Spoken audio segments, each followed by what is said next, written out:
Kontrollet e policisë rrugore në të gjitha akset e qarkut të Korçës vijojnë në mënyrë intensive me synim parandalimin e aksidenteve dhe rritjen e sigurisë në rrugë. Monitorimi po kryhet me pajisje inteligjente dhe mjete bashkëkohore, ndërsa gjatë javës së fundit janë proceduar penalisht 3 drejtues mjetesh për shkelje të rregullave të qarkullimit.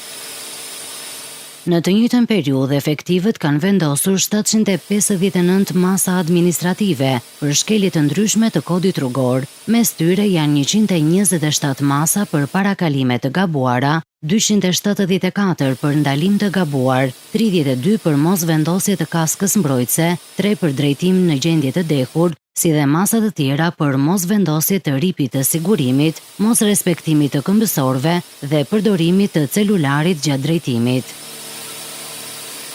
Kontrollet do të vijojnë edhe në ditët në vazhdim në akset urbane, interurbane dhe rurale të qarkut. Policia rrugore u bën apel drejtuesve të mjeteve të respektojnë rregullat e qarkullimit dhe të tregojnë kujdes maksimal për të parandaluar ngjarjet rrugore.